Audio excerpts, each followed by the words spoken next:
Hey, that's pretty good. The Raptors defeat the Washington Wizards 114 to 104. They are now 37 and 38. They've won 2 games in a row. And against Miami in a couple days, they have a shot at hitting 500. They've been kicking this around for some time. We'll see if they can actually do it. But on the positive side, they did beat the Wizards tonight. No Beal, no Kuzma. That is of note. That's an important aspect of this. But a win is a win is a win is a win, so on and so forth. OG Anunoby with 29 points, 8 rebounds. Pascal, another inefficient night after having a couple really nice games in a row, 19 and 11. Some mistakes that were like not he's not processing the floor very well as far as turnovers. A couple gaffes defensively, not his best, but 19 and 11, he really gave it his all, especially on the offensive glass. Poeltl 12 and 12. I think he's just been phenomenal holding down the center spot since arriving. Scotty 13-5, 6 and 3. The Raptors are switching a lot of stuff across the top and a lot of stuff with Porzingis. As I've said before, many people will remember if they listen to this podcast often, one of the unique micro skills that Scotty really is great at defensively is switching, not necessarily the defending afterwards part of it, which he does better than some players, worse than others, but the act of switching. He's very aware during the switch. He typically doesn't give guys advantages, and he makes those passing lanes seem super mucked up. He's just his length and awareness in that particular part of the action really helps, and it did tonight. And then Fred 28-4, 7 and 3. I thought that he was really good. Louis Satzman, he had a great tweet about it, talking about the meat hook hands, the heavy hands, and how they played a big part. And they certainly did. He was everywhere defensively. A lot of rotations made. But back to Scotty, I thought that even offensively, 13 points, 5 and 6 is not anything to write home about. But I do think that he was much better offensively than the statistics led on in this game. There is sometimes the way that Scotty sees the floor, like unquestionably among many players in the NBA and among the Raptors, he sees the floor the best. His decision making, the way he processes the floor, sees it, makes decisions. I'm saying everything a couple times now. It's very good.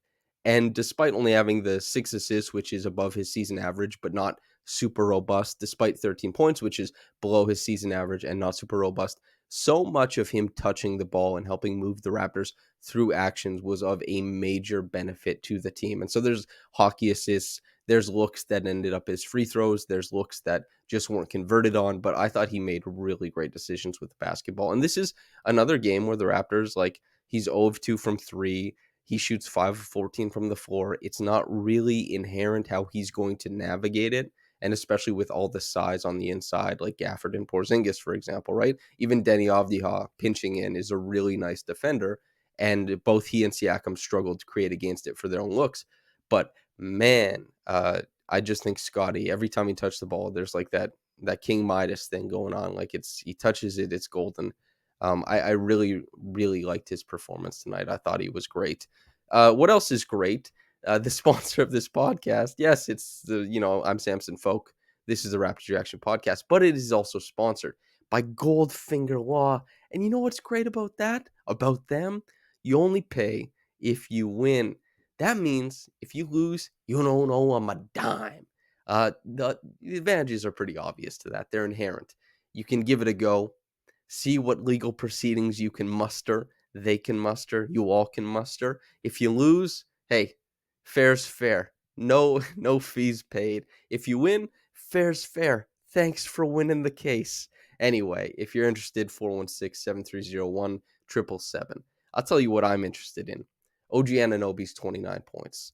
Coming in a myriad of different ways in this game. There's obviously, he moves extremely well off ball as a cutter and as a guy who forms up to service his own 3-point shooting. He even hit a pull-up 3 in this game. That is not something, I think over the course of his career, we're probably sitting below 20%. It's not something he's had a whole lot of success at. He hit one in this game, was feeling himself. The pull-up on the inside of the arc was also very good. I think he's like 10 of 12 between 15 and 15 feet in the 3-point line since the All-Star break, and he also shot very well from there during this game. He also had a couple like short mid-range shots that he made. just the way that the Wizards were kind of playing him in those side pick and rolls that OG doesn't always get, but got to start this game. He got downhill. He'd gather at the right time. He'd stop short. The Wizards would pass him by. He'd have a wide open shot. And he even flashing middle for some looks too. And it's really nice to see him be a Swiss Army knife offensively. The post ups that he got, not a lot. There wasn't a lot going on there. Some of the pick and roll possessions, not a lot going on there. But when he got downhill, he typically was able to make reads out to the corner. There wasn't a whole bunch of shooting that came after that. That's the limitation of the Raptors roster. That's not OG's fault. But as far as just an offensive guy, getting out on the break, hitting his threes, supporting his teammates, and also really being able to create his own shot, his own looks, I thought he was tremendous. The 29 points, it's not a cheap 29. He went out there, he got after it, and like he hit 11 shots, right? He only took 4 free throws. He was getting to the bucket, he was getting to his spots, and he hit a lot of them. I thought he was awesome. And the same really can be said for Fred. I thought Fred, we've talked about this, whether it's the Pull Up Trey podcast, whether it's the weekly podcast, whether it's this podcast, whether it's Confederacy of Dunks, whether it's Buckets and Tea. Everybody's been talking about how well whether it's a wrap up, how well Fred has been doing since Poeltl's come over. There's also a really good video by Isfandiar Berhane for Steve Dangle Podcast Network, SDPN. Go to their YouTube. He did a really great piece on Poeltl since coming over, and of course how it's affected Fred is in there too. It's just he's been awesome. He's been so good. It has validated a lot of the pick and roll. Well, it's given more danger to a lot of the pick and roll possessions that otherwise wouldn't have been as dangerous. Some of the 7 assists that are being made here, the abundance of assists that he's had since Poeltl's come over, a lot of that does go to Poeltl. But that's something that the Raptors need to weaponize. They have to be able to use their rollers, and they finally have one. And Fred is definitely the most well-equipped of all the players on the roster to service a roller. That's why the offense has transitioned towards Fred more so than anybody else. It's been good for the team, as Siakam in particular has been in a dip. It's been good to see, and his shot making, whether it's the mid-range where he's just been awesome, and I mean one of the best in the NBA as far as taking over 100 mid-range attempts. He's in the top 10, and he might be able to squeak into the top 5 by the end of the season. He's just shooting a really great percentage. He's hitting quite a few of them. He's really talented in that area. And also the pull-up 3 and the catch-and-shoot 3 have both come a long way since earlier in the season when he was slumping. There's a really big piece from Louis Atzman coming out tomorrow, Monday, in the morning, on Fred's season offensively. It's going to be a really great deep dive.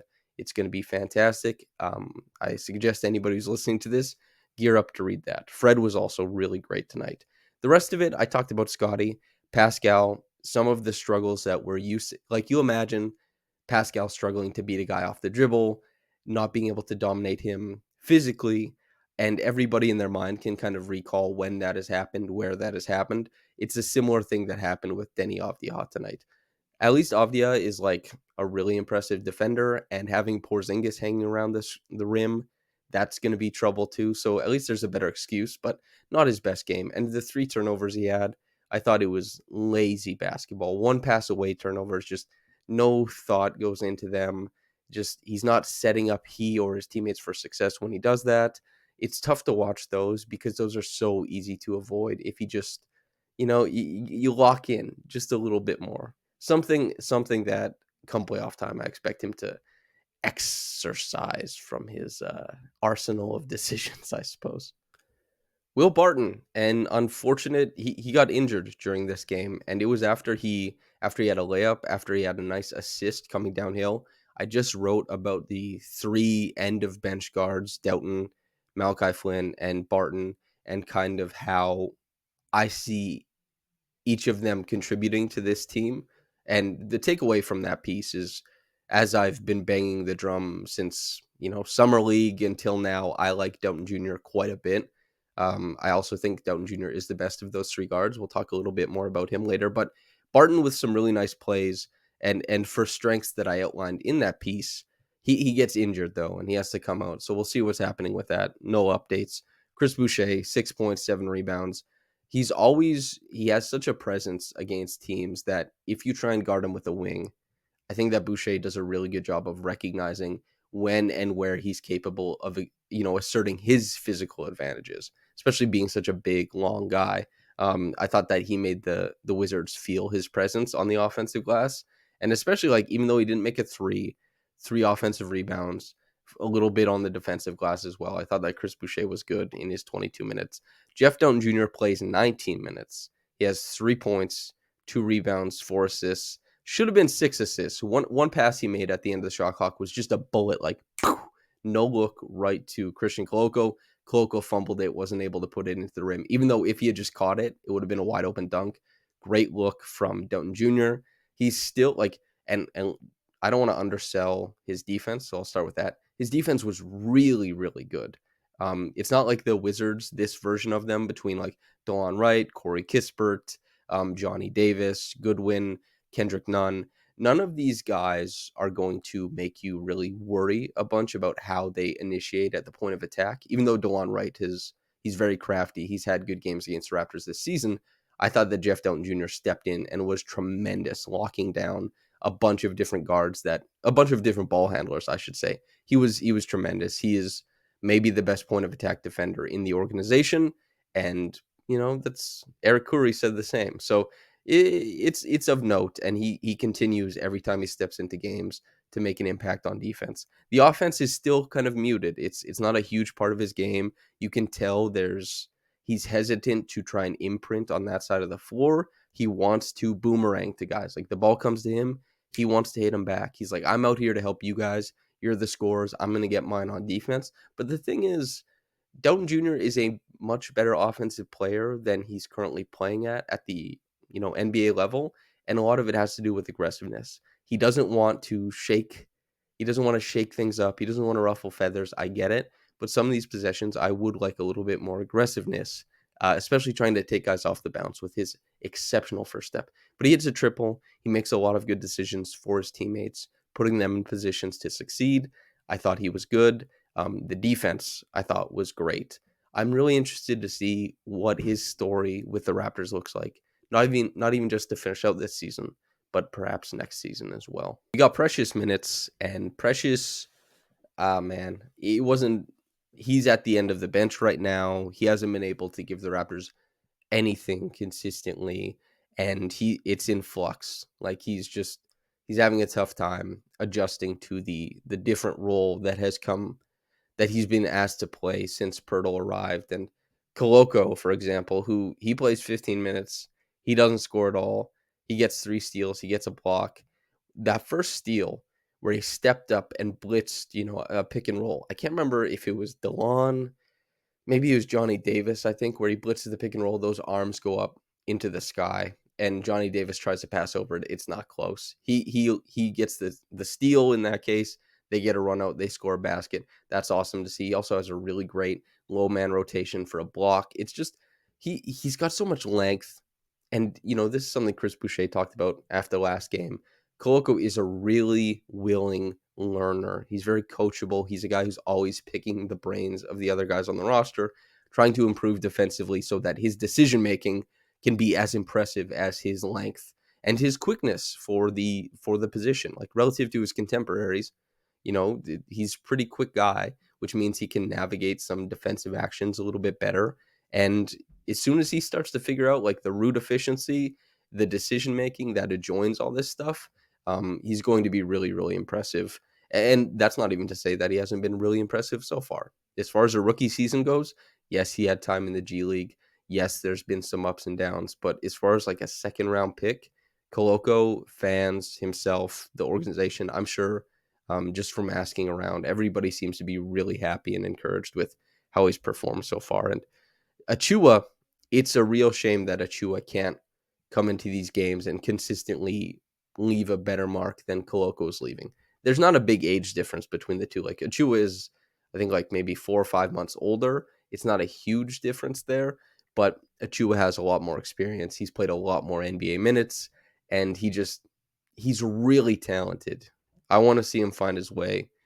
Maybe that's not necessarily where it is. The only time this game got a little bit, difficult for the Raptors was in the third quarter where they allowed 38 points. I'm not particularly worried about that. Like, their offense wasn't very good in that quarter, and some of that is, just not hitting their shots, and the fact that I think Corey Kispert hit like 3 threes, Porzingis hit like 3 threes, I think Johnny Davis hit a 3. Like, they hit a lot of threes, and the Corey Kispert ones were typically the best looks in that quarter, but even a couple of them were tough. And the Porzingis ones, I mean, I'm not Porzingis from like 25, 26 feet on a slip or a pop.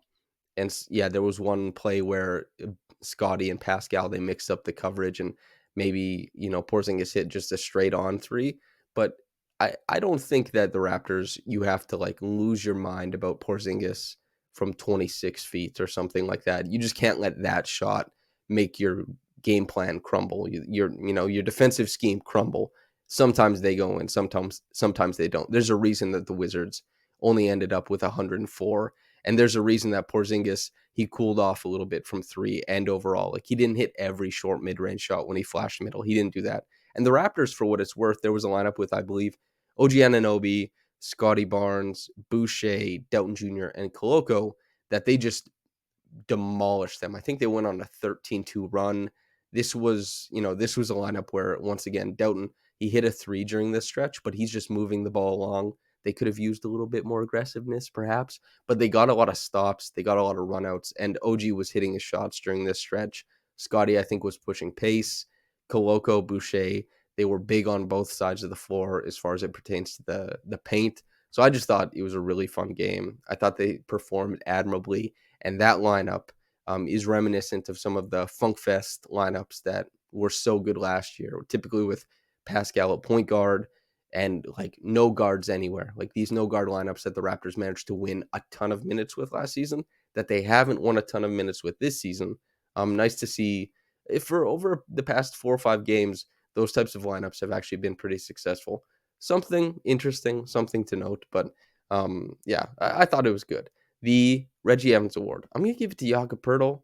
I haven't been giving him a ton of Reggie Evans awards, but I thought that he was good in this game. He's really done a fantastic job of holding down the center position for the Raptors since coming over. He has all the grit and tenacity that you would want, with way more finesse than I think most people would have expected just at a moment's glance. Something that even I talked to Nick Nurse about what surprised him about Jakob so far, and anything he discussed as being kind of surprising that they've been able to do was revolving around the finesse aspects of Jakob's game. And I think that's just been awesome. So thanks to everybody for tuning in. Another win. I'll be here with you after the Miami game. We'll see if the Raptors can finally hit 500. We'll see if they can take the more desirable spot in the playoff mix over the Hawks. Fingers crossed for that to happen. That would make things a little bit easier to get into the playoffs. We'll see, though. Thanks for tuning in with me. If you're watching this on YouTube, thanks for watching it on YouTube. Like that video, subscribe to the channel. Most importantly, subscribe to the website. It's where we do our best work, and I think you'll enjoy it. And if you're listening on the podcast channel, thanks for tuning in. Let me chop it up with you. All right. And whether you got into this in the morning or at night, have a blessed day and goodbye.